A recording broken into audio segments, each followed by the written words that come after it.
My guest today is Luigi Sciambarella. He is one of the many fine trainers at the Monroe Institute.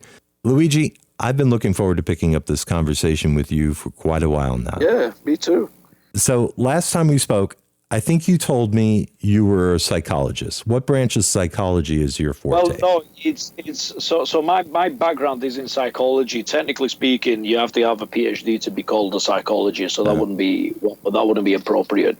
I mean, really, what I actually do is full time is a trainer for the Monroe Institute. That's what I've been working on. My other interests are in hypno-psychotherapy. Yes, I work with people using that, but as I say, the primary interest that I have is being a TMI trainer, but also specializing in lucid dreaming, in helping people to access the lucid dream state and use it constructively in their daily lives. So yeah, if you wanted to go down the profession route, then I don't think it would be accurate to say I was a psychologist. I see. But with your background in psychology, how did you get involved in this work that you're doing with TMI? Well, actually, while I was studying psychology at university, so I was at Manchester, and I was working with a guy who was a hypnotherapist, and we did a lot of experiments using hypnosis, and I was the guinea pig, essentially. We did hundreds of hours. And then I started, we were exploring consciousness. It wasn't like, to work on a particular issue, a phobia or anything like that. And so it was an exploratory type of hypnosis. And I started to have lucid dreams and out-of-body experiences out of that. So that's how I got into it, because I'd had them when I was younger, but I didn't really do much with them, just flew around and played around a little bit. And but it was when I was at university that then I came across the work of Bob Monroe and noticed that I was having some of the similar experiences, like the vibrations and so on. And I took it from there, really. So after that, I went to Gateway and then Guidelines, and the rest is history, really. But prior to that, were you involved in any sort of hypnagogic meditation practices, awareness practices that triggered the experiences or reminded you of the experiences that you had in childhood?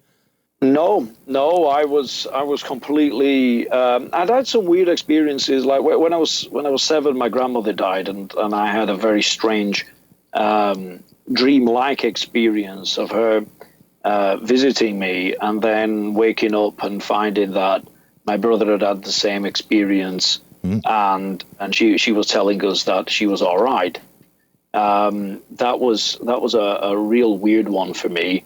And throughout then, as I was younger, my parents got into they're very Roman Catholic, but they got interested in spiritualism, so they used to visit mediums from time to time and come back with very interesting information. Some of them were pretty crap, but then with the mediums that really nailed it. Right. And so there was always that kind of background that there's something more than the physical, which kind of, that early experience with my grandmother, plus some of the lucid dreams that I'd had, but again, nothing major with those, got me interested in exploring psychology. But as I went through school and college, university, they didn't really touch on that. They didn't touch on the more sort of fringe aspects, the things that are called parapsychology, and so I had to do my own explorations in that. And that's when we were doing the hypnotherapy, and I started a meditative practice. So I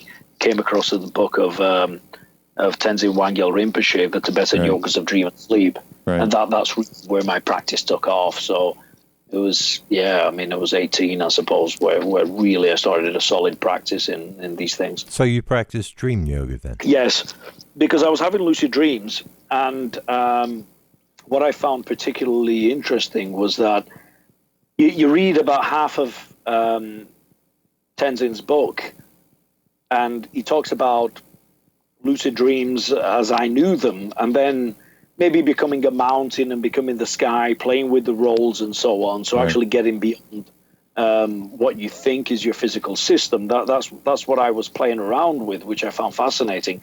But then he got into this whole new section on clear light dreams, and I thought, what the heck are those? Because it just sounded so alien, and right. This was something that then took the lucid dreaming practice for me to a completely different level. At that point, then I started to explore not only lucid dreaming, but what it meant to go beyond the dream. Right. And I'm still at university, so I'm playing around. I'm working out what I like in life, and I had I was in Manchester. My wife was she wasn't my wife at the time. My girlfriend was in Nottingham, and so we had this distance relationship. So I got caught up in life, and so this was going on in the background. But the questions about the nature of reality were then burning away a little bit. And it was only really when I came out of university that I really started playing around with dreamless sleep and those sorts of states that go beyond dreaming and into more non-dual types of experience. Well, as you pointed out in our previous conversation, you and I are a bit long in the tooth regarding these experiences.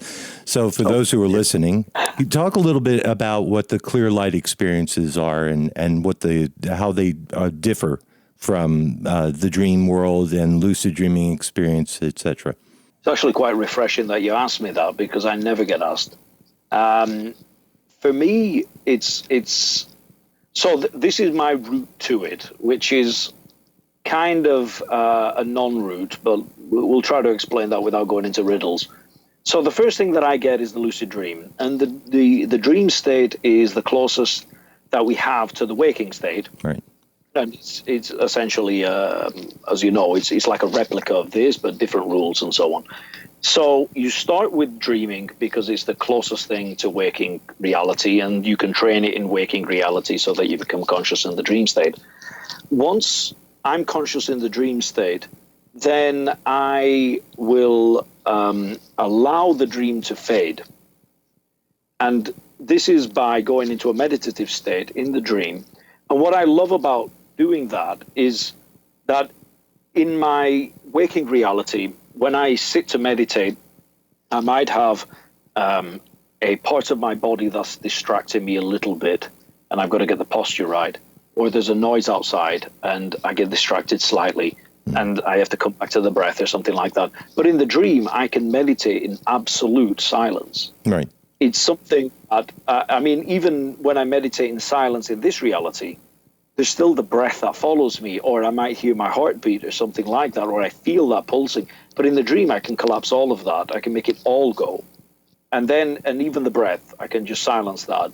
So there's just pure silence, a pure, clear, meditative state where once the dream's faded out, I get to this void, as is described, but I'm observing the void, and I don't have a body at this point. So sometimes I do, but then I can collapse the body as well. So I lose the body, I lose the breath, and I'm just a point of awareness observing a void.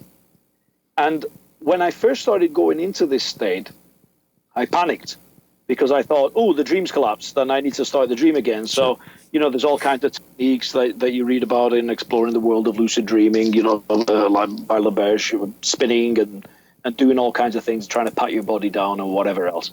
And that's what I would do. And then a dream would arise again, and then I'd be lucid in a new dream and a new scenario. But I found that isn't the best use for me of that state. Because when you're in the potential, whatever you think, whatever arises in your mind will start to slowly create an environment. But if you just allow that to fade, then it's just your awareness observing a void. And then this is the bit where the route becomes a bit funny, because the next stage is to completely dissolve the sense of self, and that you can't, or I haven't found a way to do that through volition, through will, because by willing it, I'm identifying with myself. Absolutely. So, right. Yeah. So, you'll get me, Mark. So I have to just sit there and observe this state. Which is the key, I think. Yeah, and that's what I meditate on. I meditate on watching the void. And I think it's in Zen, they refer to this as the gateless gate. Mm-hmm. You can't go through it through intention. And I really love that description or that metaphor, because I can't find a better description for it. You can go through it, but you can't do it through intention alone. So I wait in that, and when I just keep observing that void, eventually it gets so close to it that something just flips into it, and I lose my sense of self completely. Mm-hmm. And then that is what I would say I'm in the clear light. Yes. So this is pure potential that is a nothingness, but it is the potential for everything. So it's again another term from Zen, which is the unborn. It is something that hasn't manifested into anything yet, but it is the building blocks. Your original for face. everything. Yeah. So then when I come out of that, usually my ego says, what the hell was that? Mm-hmm. So that's the first reaction. But then I can slowly start to piece myself back together again. And when I first did this, it was a real shock, because I felt like I was dying repeatedly, that there was a part of me that was saying, what the hell are you doing? Pull back and don't do that. And I would just snap out of that state. It took me repeated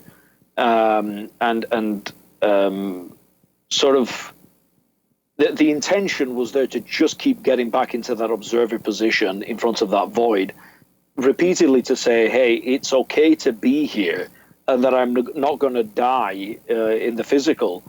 And slowly training to just get closer and closer to it so that I could dissolve into it. And, you lose everything, you gain everything in that state. It's absolutely wonderful to be able to tap into that and then bring back the gifts from that state into this reality. For a long time, I thought that my goal was to completely dissolve into the clear light, because it just felt like home. But then coming back into this reality, I realized that I have a job to do here.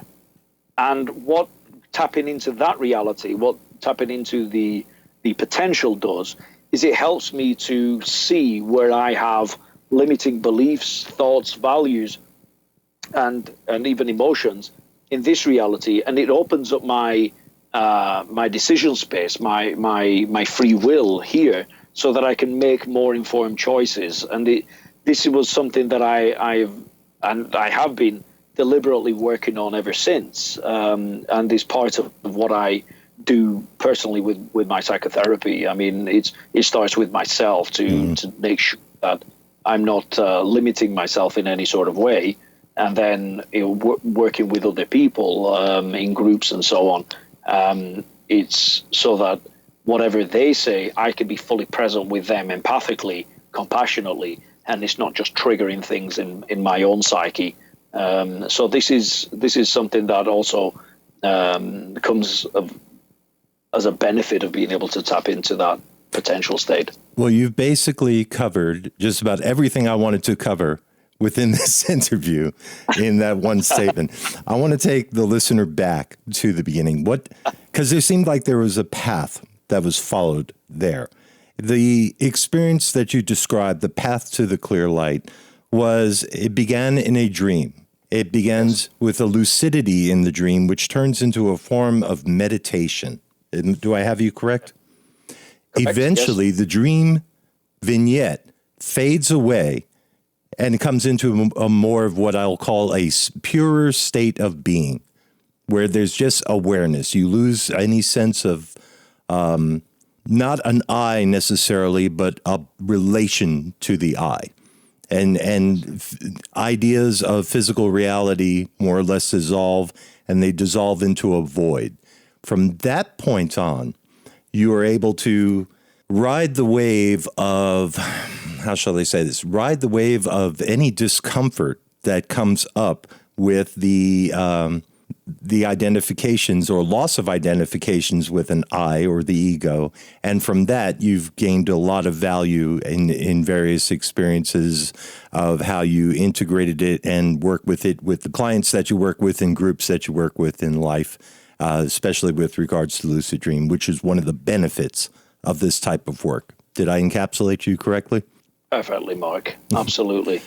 All right. Yeah, So, I mean, yeah. No, go ahead. I was going to ask you to describe exactly from your perspective what a lucid dream experience is, because there are, believe it or not, a lot of folks who have absolutely no idea.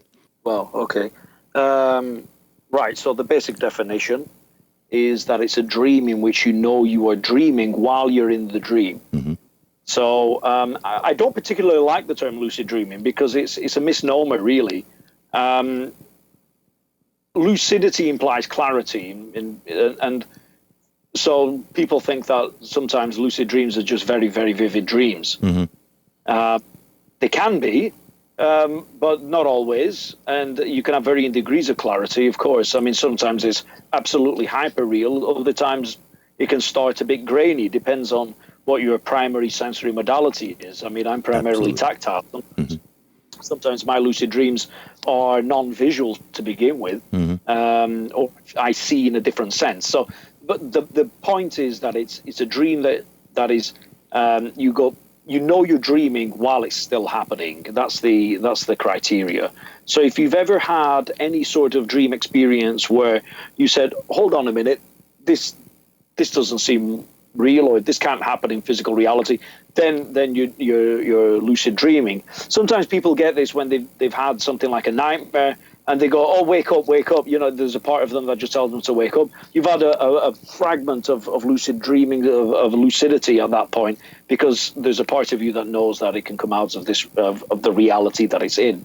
So that would be lucid dreaming in a nutshell. And then obviously there's varying degrees of. Sometimes people think that lucid dreams, you control your dream.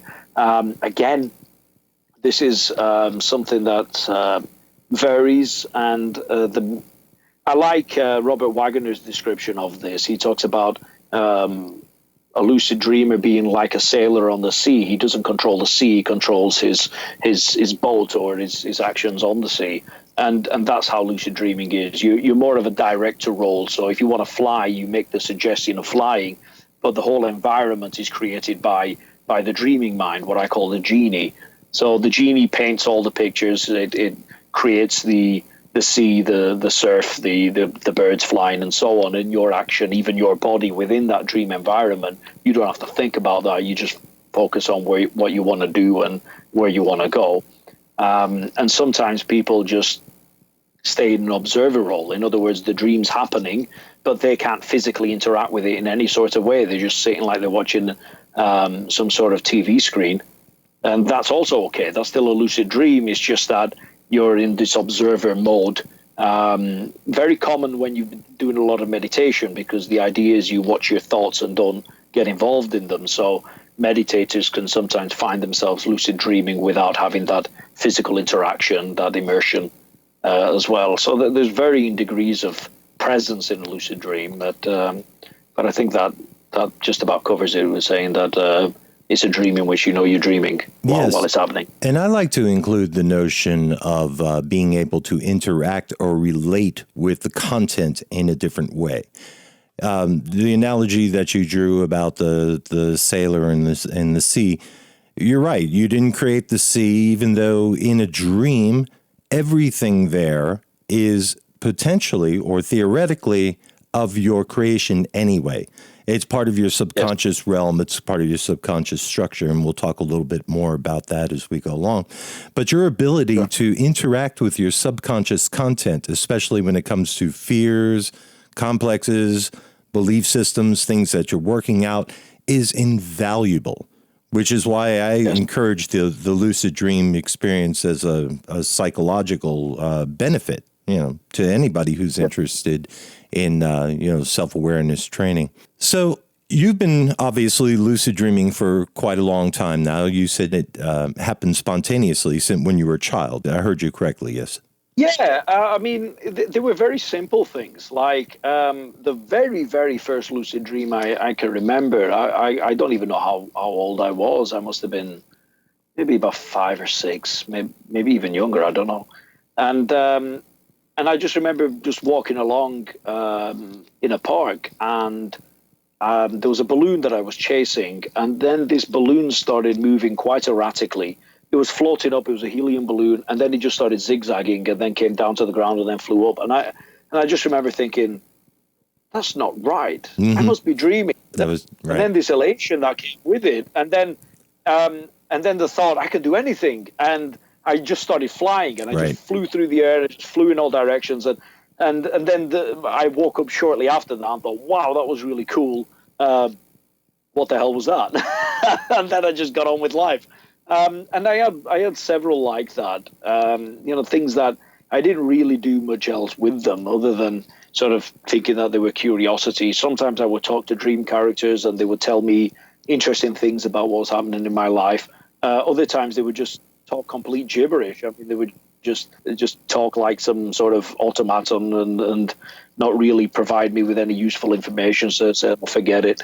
And so it was. But as I say, it was when I had that grandma experience with her telling me that she was in this place full of light and was okay, and then my brother having the same experience that same night. That kind of told me that there was something else here to explore in the dream state. Yeah. Now I had that at 7. That's a weird experience to have, especially. And I mentioned this in other interviews, but so I'm not going to go into the details of the story. But I at 7 years old, I wasn't asking big questions about life, the universe, and everything. I wasn't particularly grieving my grandmother. We spoke a little bit earlier about my background. I was born in England. My parents were born in Italy. My grandma was in Italy. She passed away in Italy. So the amount of contact that I'd had in my early years with my grandparents was very, very minimal. This idea that she died and I was grieving her wasn't particularly huge. I know that sounds kind of weird, but I was more upset for my mother than I was for losing my grandmother, because it could be a few years, which would be like a third of my life at that point that I hadn't seen her. Right. So it didn't fit that I would have this grief dream to process the death of my grandmother. And so I thought, well, why has she visited me? If it was just something I'd made up, why would I be dreaming about my grandmother? And then the next conclusion that I came to was, well, maybe I actually did get visited by my grandmother. So the dream state is potentially a place where people who have transitioned can make contact. So it's not just something that exists in my own brain, in my own skull, but it can actually extend sometimes beyond those limits and connect with others, which was an interesting notion to have at 7 years old. Yeah, exactly. And you're introducing an idea of dreams going beyond the personal subconscious and into what I'll call the higher realm, the superconscious, or perhaps what Jung referred to as the collective unconscious. I've always had the experience or thought that children seem to have a greater ability to make contact with this stratum of consciousness than, say, adults do. It takes some doing or undoing for adults. What's your take on this? Oh, yeah. Yeah. Well, absolutely. I mean, it certainly didn't rule it out, and this is why, as I progressed through school and having this thing at the back of my mind, I know life kind of got in the way and I was interested in other things, but it always stayed there at the back of my mind, and it was the thing that kind of led me into psychology, into study that at university and beyond. And I wanted to find out what that experience was all about. And there were several other experiences that followed from that. That wasn't a one-off. If you play the law of big numbers, you could say, okay, well, somewhere in 7 billion people on the planet, one kid's going to dream about their dead grandmother. You can play that game, but lots of experiences totaling up, including other people in my family. And then you start to narrow down those big numbers, and something weird's going on. And I've had dream experiences also where it's given me information about things that will happen maybe a year from now. And it's only because of the uncanniness of the deja vu. Whenever I have a deja vu, for instance, I will start to search through my dream journals to see if there's anything that has those keywords, and then check whether, and sometimes it's a false positive, and then that's okay. But I've had some really, really weird things. And they just tell me, okay, just keep going. They don't have to be major life-changing things. It's just bits of accumulated information that say, yeah, there's something interesting going on that's worth exploring.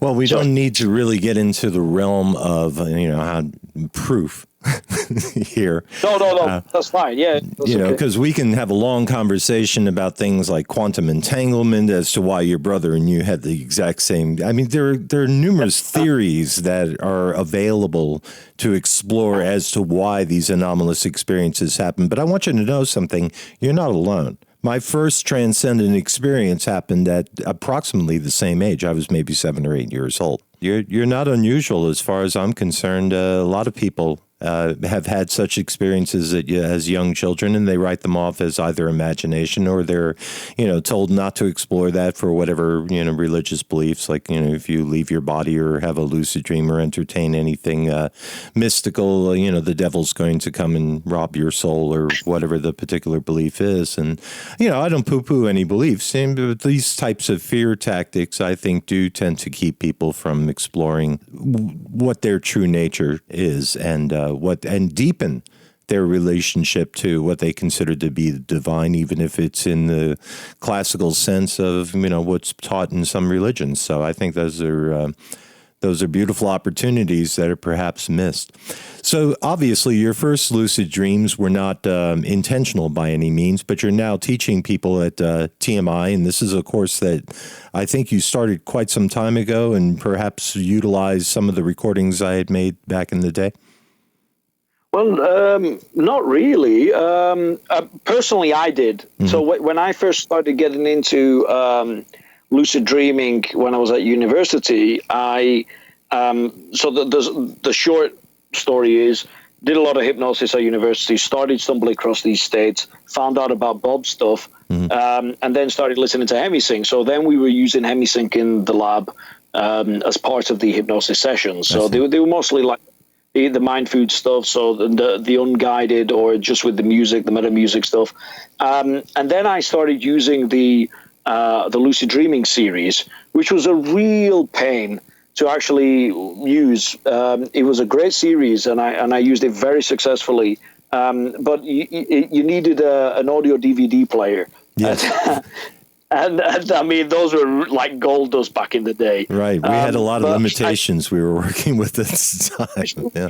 Which was a shame, because I still think that that's one of the best series out there. I would use, so my routine then became, when I was at university, it became, I would go to sleep, say about 10 o'clock, and then I would wake up at sort of like 4:30, and then I would play the third track, which was a 90-minute track on the lucid dreaming series you made, and I would just lower myself back in that way. So I did use the 8-hour track, the whole night thing, but the idea of wearing headphones all night or trying to set up the speakers, I just couldn't get it to work. Sure. But the idea of wearing headphones for an hour and a half, going back into sleep, worked beautifully.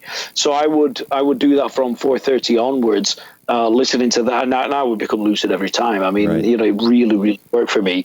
So that's why I then got very, very interested in using HemiSync and the work of the Monroe Institute. So that type of approach, which is to sort of, which actually was more like the dream-induced lucid dreaming method, because there's the sound, there's like a rain sound while you're guiding the suggestions, and then it goes into a period of silence, and then that sound comes back, and it's kind of working as an anchor, and I like that. The type of approach that we use more in the lucid dreaming program now is more of the wake-induced method. So the idea of lowering people in and having the frequencies just support people's entry into the dream state without losing awareness. We teach both. But we start with the wake-induced methods, and then we bring in the dream-induced, and hopefully people have enough tools to play around at different times of the day and night. Then I find the dream-induced methods to be more useful in the nighttime, the wake-induced methods to become lucid in the daytime at any time, really. So that's what we teach. Let's take a moment to get a little bit more specific for those folks who have absolutely no idea what we're talking about.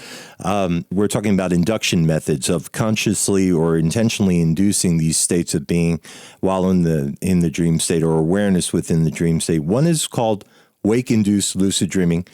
Another one that you mentioned was dream-induced lucid dreaming. And the third, which you did not give it a title, was by changing one's sleep patterns. That's another method. You said you went to bed and then woke up at 4:30. And why not speak a little bit about this?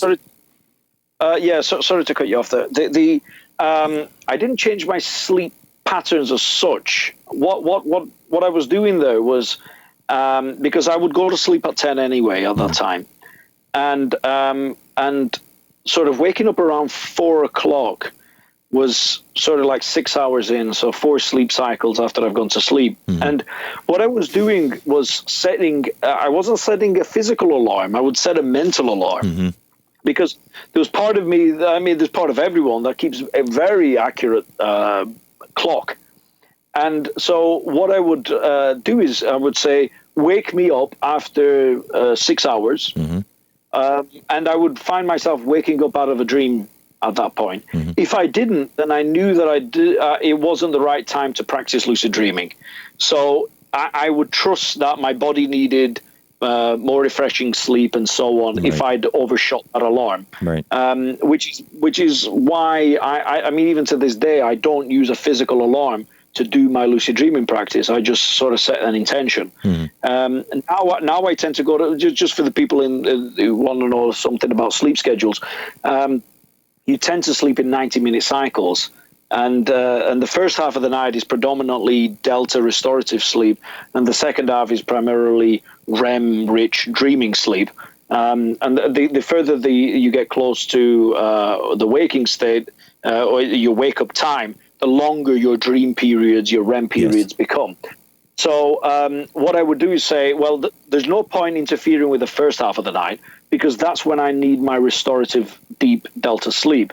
And the dream periods in the first half of the night are very, very short anyway. You know, the REM periods can be like 5-10 minutes max. You know, they're really, really short. So I thought, you know, if it's a moving target, then try to make the target as big as possible. Aiming for 6 hours after sleep is a nice amount of time. The dreams are at least 20-25 minutes long, probably 30 minutes. And once you get beyond sort of, about 7.5 hours to the 9-hour mark, you're mostly in REM sleep. So you can have like an hour-long lucid dream period. So it's a lot easier. Right. Not to mention that you're not actually crossing back into the threshold of delta sleep. You're staying within a relatively narrow band. Correct. Add to that the binaural beats, which kind of scaffold the experience, which kind of make that hypnagogic state a little bit longer and more pronounced, and make it easier for you to recognize it. It just made it a lot easier to then re-enter the dream. So what I would do is the interruption would be that I would visit the bathroom after those 6 hours. You know, really got to go sometime, right? You just, you know, it's amazing. Sometimes people ask me, if I have a lucid dream or an out-of-body experience, what do I do if I don't come back? I said the bladder will always bring you back. It's true. You know, it's just, you know, I mean, at the Institute, we say go into the next exercise by way of the bathroom. It's just unbelievable how much that signal will bring you. So, you know, just do that biological thing so you don't get distracted, so your mind's completely free. And then I would lie on my back with the headphones on, listening to some binaural beats that are just guiding me back in gently, and I would just follow my breath. I would just tell different parts of my body to relax and go to sleep, and maybe work on a particular visualization. So if there was any particular area that I wanted to work on and have an entry point, so I would often find myself becoming lucid in the bedroom of when I was a child. So I would just think about that bedroom and what I would see in the room and the mirror position and the window position and so on. And I would just be thinking about that, seeding that into the environment as I drifted back into sleep. And then bit by bit, that environment would have a reality to it. So I would start to see flashes of that environment, and then it would solidify around me, and I would then be in the dream consciously. So I wouldn't lose awareness at that point. Well, you're talking about a couple more methods there. What I'm going to try to do here is break down some of the methods that are tried and true, and I want to get back to the way you seeded the environment by using reality training and awareness training. So okay, let's talk a little bit about wake-induced lucid dreaming. What is that? Okay, so the wake-induced method is entering the dream state without losing conscious awareness. So most of the time when people have spontaneous lucid dreams, they do it through an accidental version of the dream-induced method. So they fall asleep, they're asleep, something weird happens in the dream environment, and they have the aha moment, I'm dreaming. That's a typical dream-induced method. Yes. When it's a wake-induced method, you don't lose awareness. So you know where you came from, you know your story, you were lying in bed or you were lying in your meditation chair or whatever. And you were deliberately allowing the external environment, the noise of the external environment, the sensory input to dampen down and just dissolve, so that then you were just entering or approaching the dream state without losing conscious awareness, and you're kind of phase shifting. You're shifting from the awareness of physical reality to awareness of the intermediary states, which are these like the hypnagogic and so on, and then you'd slip into the dream. So you'd watch the dream actually being built up in front of your very eyes or very senses, and that's the wake-induced method. You don't lose awareness. And what I particularly liked about that is that I didn't have to do things like reality checks, where you like a reality check is a way of testing which reality you're in. So you can do one right now. You can pinch your nose and try to breathe.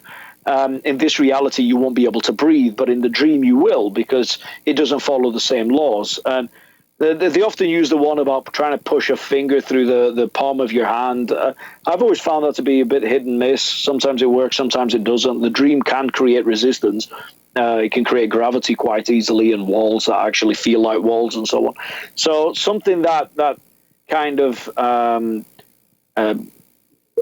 checks the consistency of the dream. So you write something down, you look away, you look back. If it's changed, you're dreaming, and you can do that right now. So what I like about the wake-induced method is that you don't really have to play around with those sorts of techniques. And so, because as I say, you haven't lost awareness. You've kept that critical part of your mind, that part of your frontal lobe of the brain, that critical thinking part of the brain, awake, occupied on some sort of task. Right, because it requires that there's an analysis going on. It's just an unusual experiment. Absolutely. And meditators, the Tibetan approach is to follow the breath, for instance. Sure. And you've got the anchor of the breath that's keeping your mind awake. And if you lose it, you come back to the breath. And that's actually the one of the main parts of that. It's not so much the importance of staying with the breath. The importance is knowing that you can come back and cultivating that ability to keep coming back to the present moment and whatever's happening in that present moment. So being present in the body that you find yourself, even if that is a floating point of consciousness, is still a body or a self-identity of sorts. So that's what you're training to just keep coming back to that, which is why I really like the methods which are to do with being present and taking that sense of presence down into the dream state from the waking state. You can train it in the waking state, but then you can lower yourself very gently into the dream without losing that thread of awareness. And what that allows you then to do is to go into the dream knowing that this is a construct immediately. So what I found with the dream-induced methods, as I say, the ones that you pop up inside the dream and then you're reacting to the environment. And what I find with that approach is that it's very easy to be caught up in the dream narrative and to get excited and for it to collapse. So they're very exciting. They're tricky to slow down and become centered in. Yeah, it tips the arousal levels. Absolutely. And when I have a wake-induced lucid dream, the dreams are much longer and more directed. So I can set a plan in motion. I can ask a particular question and watch it sort of unfold and be part of that. So kind of in an active and passive dance with the dream itself towards a particular dream goal that I might have. Whereas in the dream induced methods, I'm kind of at the mercy of the environment in which I've popped up. Right. So there's less of the aha moment. They're less exciting. And sometimes the quality of the dream is slightly poorer because it's still being built up. But as I say, I find that those types of dreams are easier to at least for me, my consciousness is easier to control in those types of dreams. So I find them more useful for the type of work that I want to do on myself. Okay, so just again to recap for those who are having trouble trying to follow. We've got a couple of methods that we've described here. The wake-induced method, which is never really losing your sense of critical thinking so much, but still entering into the dream experience, which goes by way of the hypnagogic state. Did I get you correctly? Yes. Okay. Moving into the dream-induced method, which is a slightly different method. You're going through your natural dream cycles. Your subconscious mind begins a dream imagery, and you somehow become lucid in that state. And there are several different techniques that we can talk about, and that has its own problems, as you were saying before. The induction through awareness training. Well, let's talk a little bit about awareness training and how that plays a part. You mentioned a reality check, and you mentioned awareness checking with bringing awareness to the dream through increasing your ability to be aware in waking life. So I'll give you my 2 cents on this. In meditation, various forms of meditation training, paying attention to your reality to the nth degree can actually increase your ability to become lucid in the dream state. Did I paraphrase you accurately? Yes, absolutely. And the other thing that I would add to that is just to clarify, these aren't just physical actions. Like right now, I'm here. I'm sat in a particular room, and I'm having this interview with you, Mark. But there are thoughts going on in my head. Sure. And I can bring awareness to those thoughts and say, are they appropriate to this situation? And how did I end up here in this room? And these sorts of thoughts also become a reality check, because I might find myself in a dream operating through dream logic and saying, to a pink elephant, why is that orange monkey upset? And the pink elephant can explain to me quite clearly why the monkey's upset, and I will buy into that. Right. And who wouldn't? But I'm not questioning it. It seems appropriate at the time, but there's that level of abstraction where I'm not reflecting on my own thinking process to say, okay, that thought in response to what the elephant was telling me about the monkey was appropriate, but why am I even thinking about this situation? Why am I even thinking that I need to ask a question to the elephant to find out about the monkey? So that faculty, that critical faculty, isn't switched on, and that needs to be trained in this reality. And yes. What I will say is, sometimes we think that what we're doing with the lucid dreaming practice, with the dream induced methods, is we're training something in the waking state so that we can take that into the dreaming state. But I will say that it's also absolutely the other way around. The practice that I'm doing with the reality checks is actually to put a reality check into my daily thinking, my daily emotions and behavioral patterns, to say, is it appropriate that I'm thinking and doing these sorts of things? Are there other options available in this particular situation? And that then allows me to apply a reality check in any waking situation where I stop operating on autopilot in that sense. I just buy myself even a few milliseconds to just say, hold on a minute, do I respond in my habitual way or can I respond in a different way? Mm-hmm. And what options do I have available in this situation? Even if it looks like a similar situation of the past, can I respond in a different way now in the present moment? And treat the situation as a new situation, which it actually is, rather than trying to fit it into some sort of past experience. You know, the way I see dreaming and waking states, I don't, you know, like when I first started, I used things like what's real and what's the dream, and I really, you know, I really move away from those sorts of categories now. It's all real. And so I talk about it in terms of waking and dreaming reality and everything in between. Mm-hmm. The states are, you know, the thread of awareness can be preserved through all these states. You know, the sense of self it changes in these states, but it's still identified with some sort of I that can be maintained through these states. So they can absolutely inform themselves.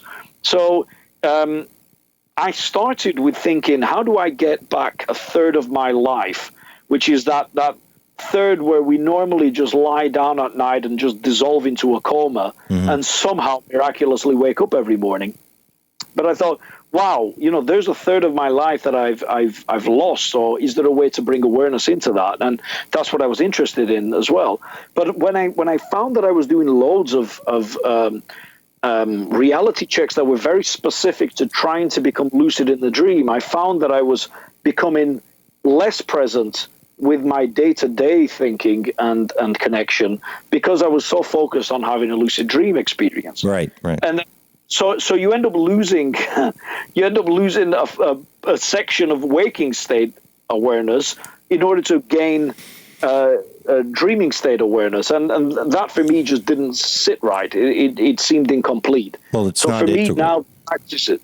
Yeah, absolutely. So now it's how do I expand my awareness to absolutely self-reflect more and to build that meta awareness, that the awareness of awareness,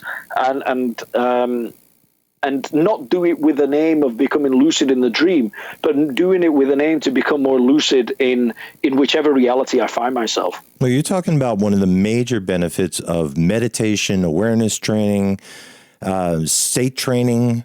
If it isn't properly integrated, my question is, what's the point?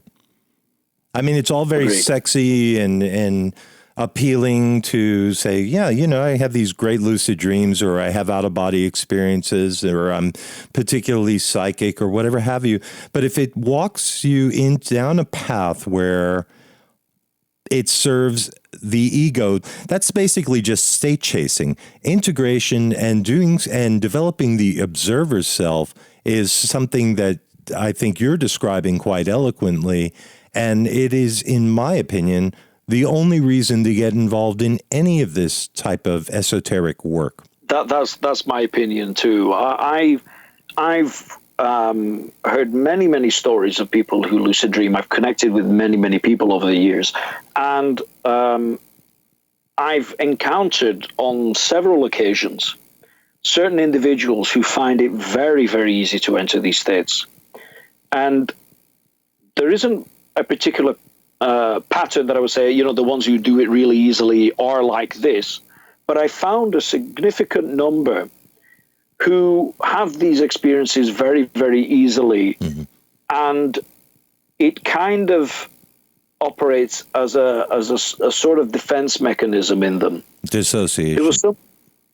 There was some research by Thorley back in the 50s, which showed that people who entered lucid dreams dissociated. Right. You know, they struggle to be here in some sort of way, and this is a way of maybe creating another reality where there's less pain and suffering for the self, and where they can take a time out from a difficult physical reality. Mm-hmm. So I wouldn't automatically say that, hey, you know what, chase the state because it's an enlightened state. it's your intention, how you use it, that is going to determine what you get out of it. And I have no issue with people saying that they want to use it recreationally, because I think play is important. It gets you past fear, for instance, and it opens up creativity and spontaneity, a joyful, playful attitude, maybe even developing kindness that you can bring into physical reality. Yes. I am all for that. But if you're finding that you only want to go into these states because things are difficult in this reality, then maybe it might be worth having a look at how you can use the dream state therapeutically, psychotherapeutically, or even seek out some sort of professional advice, because there's some wonderful therapists who can help make use of those abilities in yourself to start to bring you into greater integration, into greater wholeness, which is ultimately what the experiences can lead you to. Exactly. Well, and I also don't want to stamp too deeply on people who use meditation or altered states as a form of a coping mechanism, but I have long warned people that if you use it as a form of state chasing, you're not giving yourself the full potential of what is available to you. I want to talk a little bit about the psychological aspects of lucid dreaming and what's available. Yes. So one of the more important lucid dreams that I personally had, I won't get it too deeply into the dream because I don't want to take up the time. I want to hear you talk. But it was a recurring dream that I'd had since childhood, and it was of the nightmarish variety. And one day I became lucid, spontaneously lucid within the dream. It was about perhaps in my early 30s. And once I became lucid, I was able to interact with these rather scary-looking beings that haunted me, since childhood, and I was able to actually dissipate them without really intentionally doing so, simply by asking the question, "What are you trying to teach me?" That simple question had them evaporate. I never quite got the answer, but the dream ends with me getting to the top of a staircase and coming to the realization that everything that I was trying to find within this recurring dream lived within a void, which is the way it presented itself, a big black hole that was boarded over at the top of a staircase. And I went to reach in to grab whatever nugget was sitting inside that hole, and the door to my left, which I hadn't noticed prior, just hit open with violent force. And there was yet another horrific being there that said to me, "Congratulations. Before you go into that hole, however, to get that nugget, there's something you and I need to discuss." And unfortunately, I was awakened by my then wife, who said, we have to wake up and go do what. But the reason I'm telling this story is because consciously, I never quite understood what that nugget was or what the conversation was going to be about. But the fear or the underlying sense of what I could only describe as an existential fear, because I never could quite place my finger on it, changed. It evaporated. Absolutely. Those experiences tell me that in interacting with the pure subconscious, not the hypnagogic subconscious or the hypnagogic imagery, which is subject to change and control, but interacting with the pure subconscious where you're actually having to be that sailor with riding the waves, but still being able to interact with the waves in a unique way, be present with what is, makes all the difference in the world. Do you have any experience with that? And what would your opinion of that be? The what you're talking about there with the nightmare scenario is in my opinion one of the most powerful work that you can do in the dream state.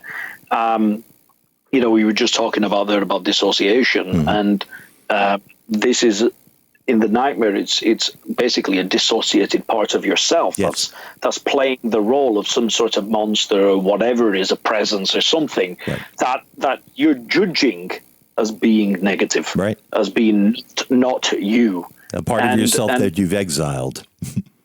Absolutely, Right. you know, and Jung used the term the shadow, and we can use all other terms, but the point is that it's split off. You know, if we start with the perspective that everything that you encounter in the dream state is a part of yourself, then everything that is chasing you, attacking you, or playing with you is trying to interact with you to come into greater wholeness, is to show you different facets of yourself. Yes. It's that hall of mirrors, right? Right.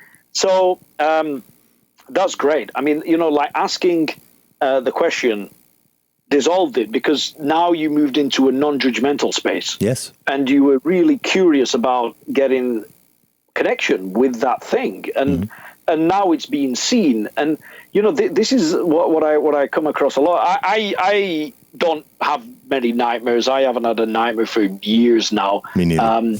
I think my subconscious thinks it's just too easy for me to become lucid if I have a nightmare, because I go, great, you know, when I have a nightmare, I think, oh, something that I need to work on. I got to watch a horror movie. That's great. Yeah. Well, this is it. And when I've had nightmares, I mean, as a signal from the dream, I think that they're just the most perfect thing that you could possibly have, because most of the time we don't remember our dreams. We barely pay attention to them. You know, people say they don't dream. Everybody dreams, you know, unless you've got some serious neurological condition, of which, you know, a fraction of the population has. But most people go into REM, and in REM, most people dream. So, and you have about 5 or 6 a night. So, the ability to dream is there. But when you come onto nightmares, I find that even though you tend to forget about those 5 or 6 dreams a night, the nightmare does a beautiful thing. It just scares the crap out of you. And you're not going to forget that. You wake up, your heart's pounding, and you're sweating, and you're remembering what happened, and you're remembering what failed, and then because you're trying to hide from it and run from it, and you don't want it again, it's more likely to repeat. Right. So nightmares tend to repeat, because you're saying, don't think about the pink elephant. Well, guess what you're thinking about now? Right. And so nightmares are a wonderful tool for saying, hey, pay attention to this. It's a great way of the dream state saying, look, you need to work on something here. Right. I'm going to slow you down a little bit. I'm going to present you with something. It's not attacking you. That's the first thing that anyone who works with nightmares needs to understand, and dreams needs to understand. Nightmares are a signal that you can, it's an opportunity for you to be able to get into greater integration, greater wholeness. So when I have a nightmare, when they happen, then I'll usually not be aware during it. But what I will then do is I will just calm down a little bit once I've woken up, again, visit the bathroom, and then I will set my intention using my imagination to reimagine myself in the scenario of that nightmare, but then doing something different. Rather than waking up, which trains escape, right? What I do is I think like you did. You know, can I turn around and ask the nightmare figure a question, or can I maybe interact in some other way? Send it some healing, send it some love energy. Sure. Do something that can transform the nature. Can I give it a big hug? And if I can't, if I find that the thing in front of me is just too difficult to integrate, then I will just sit there and watch it. Yes, which is enough. You know, that this is something that, you know, like, especially with people who have had maybe a trauma, and if they're being chased by the thing, they recognize what it is, and it was something that traumatized them when they were younger. You know, the idea of going and giving it a hug just doesn't seem to fit. But you might find that really difficult. And then you wake up, and then now you have not only the childhood trauma, but you've also got the guilt of not being able to integrate it. So now you've done a double whammy of suffering. Exactly. It's enough to just watch it. Just sit with it with empathy and compassion, and just watch it, because it will usually transform. By watching it, you create movement, and that's enough. Then you'll probably find that either the nightmare doesn't repeat, or when it does repeat, something will have moved along in the story that then you can interact with.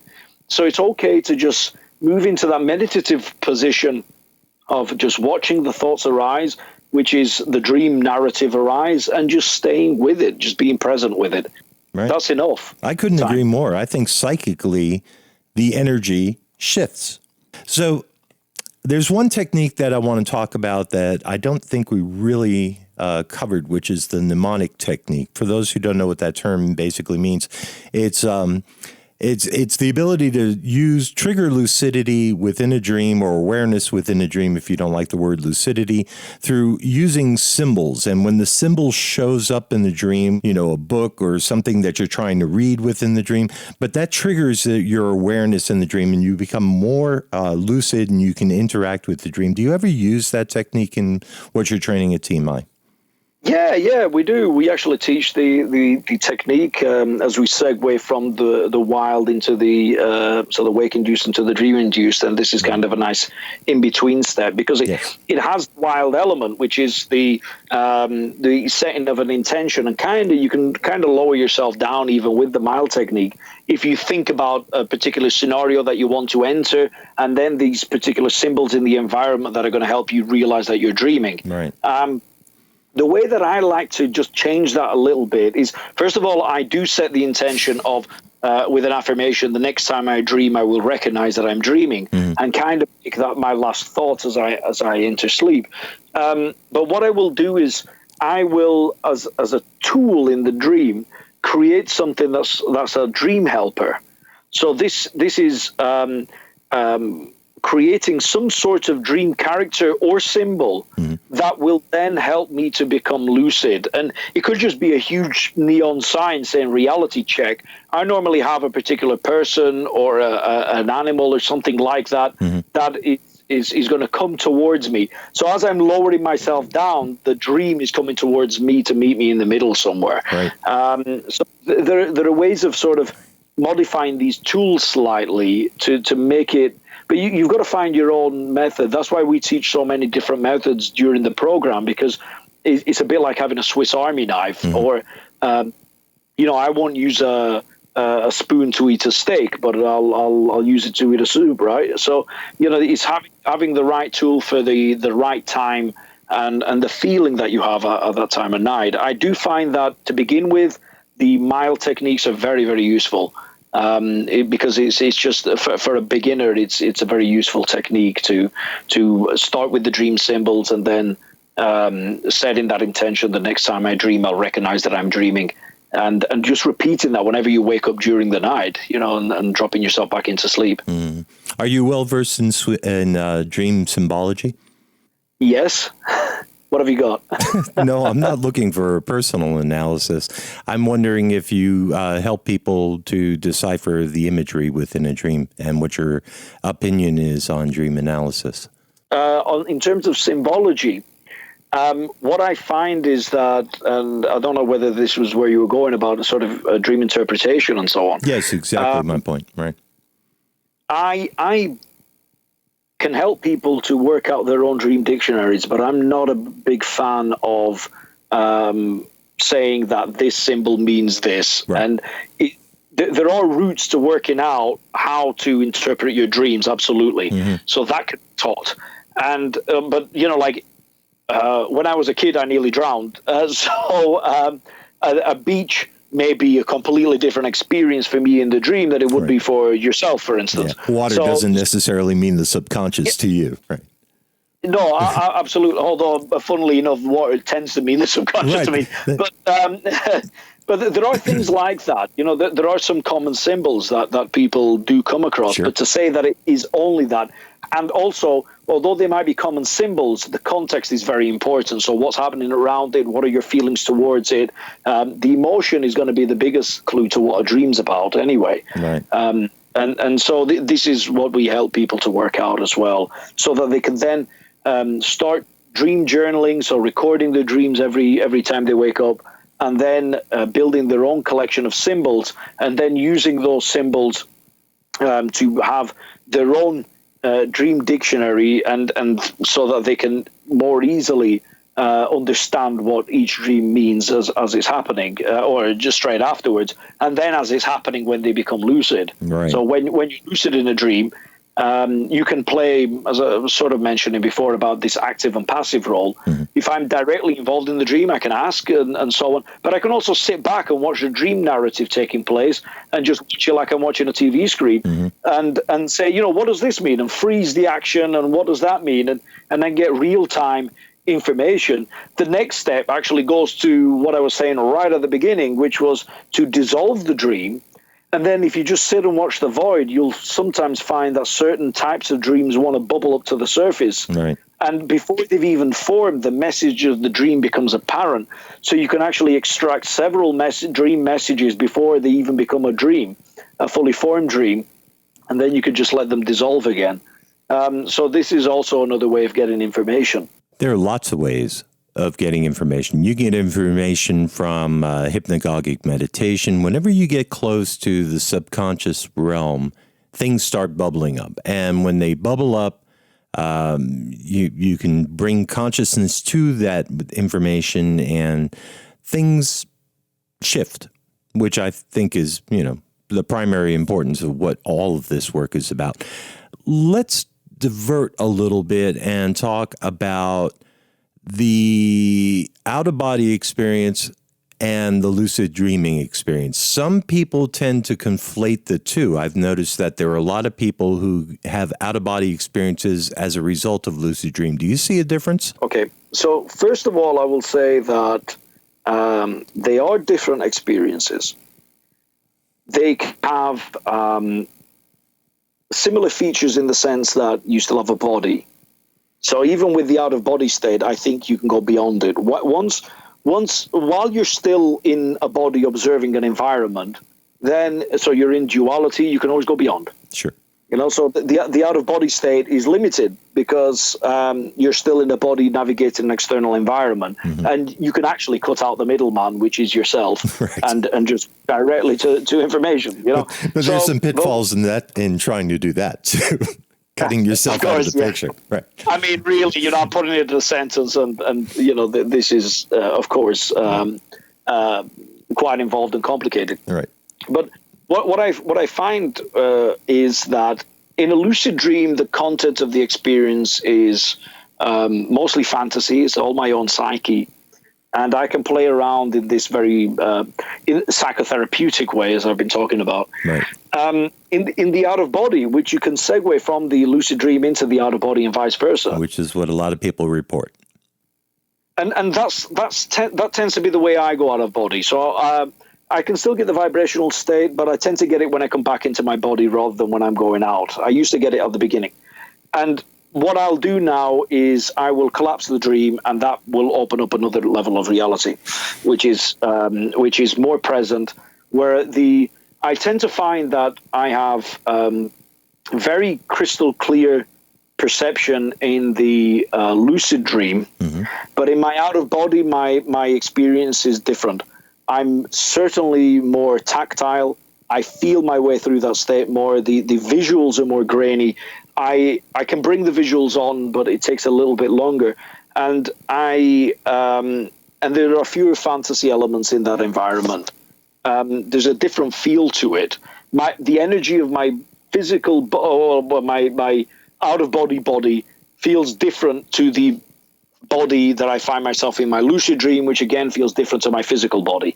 So each body has a different qualitative feel, which helps me to work out which reality I'm in. And there's less manipulation in the out-of-body state. I can certainly go around my house and find things that are just, where they are. And, we were talking about validation and not doing so, but you can do that. You can go outside and have a look at number plates of cars and so on. It's pretty tricky for me to stay local, I must admit. I always seem to want to get out of the atmosphere. But that doesn't seem to be the case with a lucid dream. In a lucid dream, I can think of something and it'll just manifest instantly. I can manipulate the environment in much easier ways and clearer ways, and have a particular directive and objective that can manifest itself a lot easier.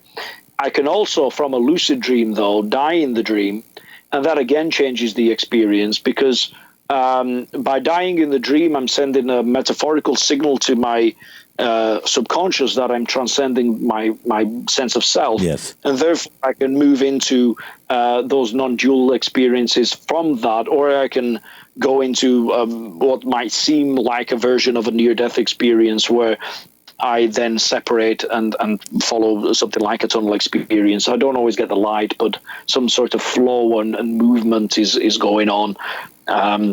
So these are ways of transforming the energy from the lucid dream into the out of body, where you dissolve in some sort of way the sense of self from the dream state, and it'll open up into the outer body, or a version of it.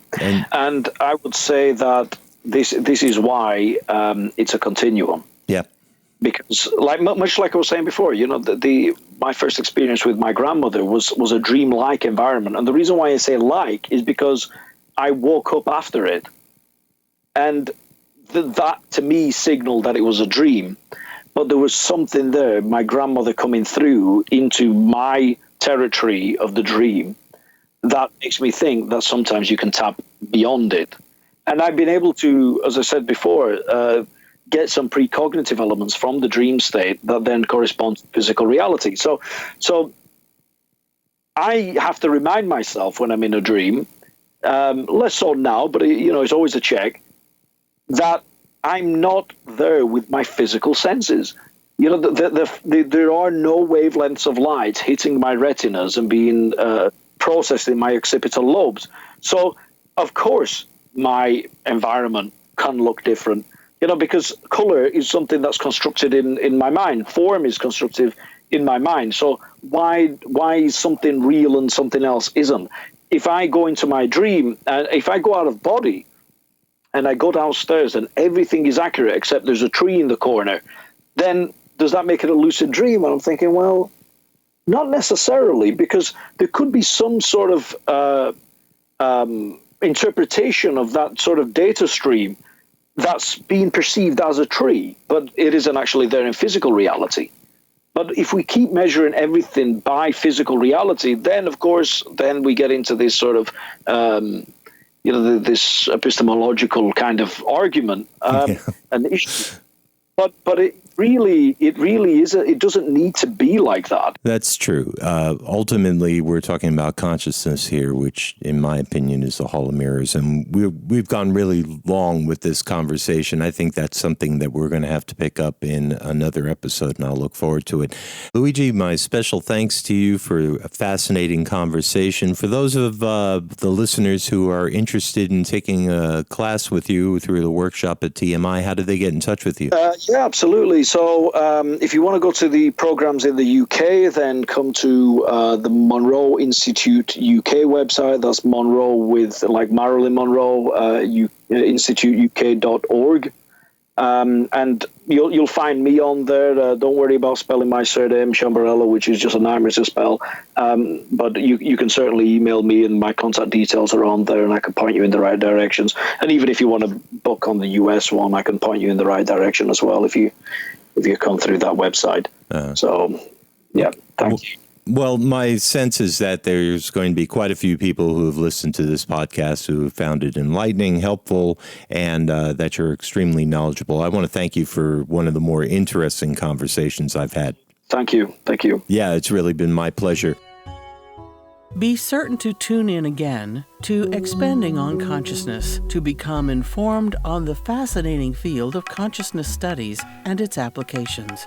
The views and opinions expressed in this program are those of the guests and the host. They do not necessarily reflect the official policy or position of the Monroe Institute. Expanding on Consciousness is underwritten and produced by the Monroe Institute, copyright 2022, and is broadcast by permission. Reproduction or redistribution without the express written consent of Monroe Institute is prohibited by law. For more information about Expanding on Consciousness, visit our website at monroeinstitute.org or connect with us on the socials. Thank you for listening.